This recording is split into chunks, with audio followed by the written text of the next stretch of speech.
Bom, então vamos conhecer nesta aula aqueles que ficaram conhecidos como déspotas esclarecidos.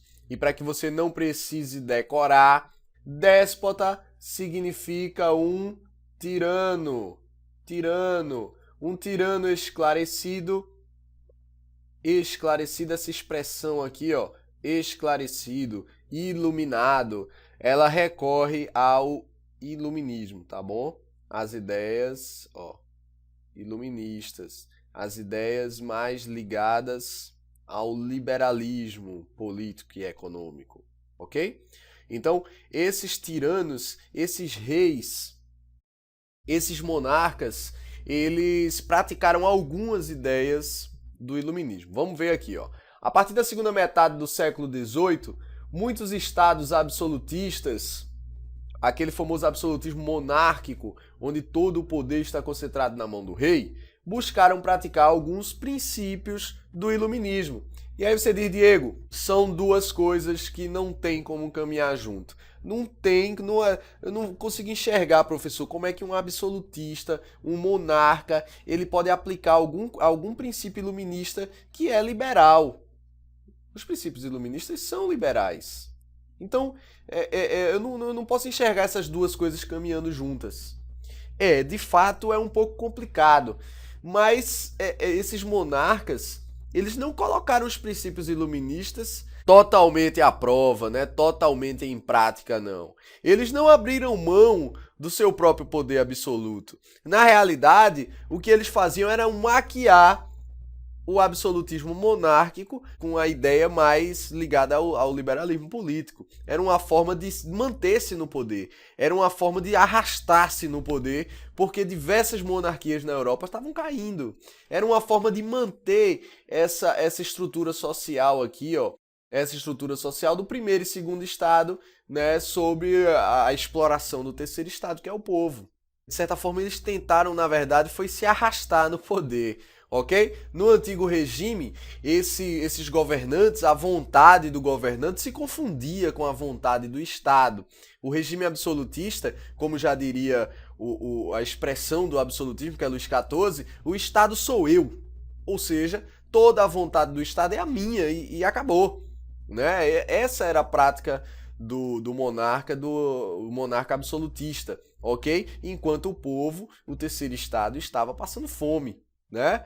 Esse absolutismo ilustrado, olha só, o absolutismo esclarecido praticado por esses déspotas já é um pouco diferente. O rei ele se mostra como sendo o primeiro funcionário do governo, o primeiro servidor do povo. Olha que coisa bonita, é o rei. O rei agora, ele já não é mais visto como aquela figura imponente de que o meu poder é o poder do Estado. Não, eu estou aqui para servir o meu povo. Olha que coisa bonita.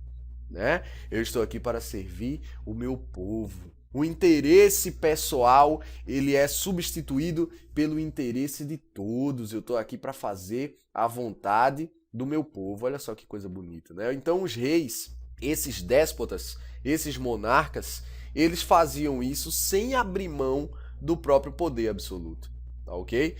Algumas práticas desses governantes aí foi o incentivo à educação e o aperfeiçoamento tributário. O incentivo à educação para que por meio da educação eles pudessem guiar e controlar o desenvolvimento da sociedade, ok? E o aperfeiçoamento tributário, e daí você pode pensar, Diego, aperfeiçoou, quer dizer que estão cobrando mais ainda? Não, na verdade o aperfeiçoamento tributário era porque o primeiro e segundo estado não pagavam tributos, então eles começaram a fazer algumas mudanças nesse sistema estamental da sociedade, onde só o terceiro estado pagava imposto. Então algumas mudanças foram feitas pela maioria desses déspotas, desses monarcas aí. Vamos conhecer alguns dos principais déspotas esclarecidos da Europa. O primeiro deles, Frederico II da Prússia.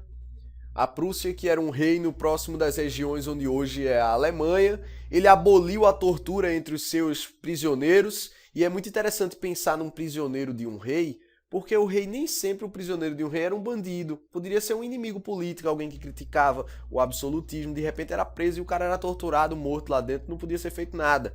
E aí ele abole a prática da tortura nas prisões da Prússia, construiu diversas escolas, estimulou o desenvolvimento industrial, manteve relações com diversos iluministas, diversos pensadores iluministas, o Frederico II, e dessa forma ele construía escolas, mas era para guiar a educação do jeito que ele queria. Ele estimulou a indústria para criar emprego, coisa bonita, mas também para arrecadar mais impostos, e assim ele ia mantendo-se no poder.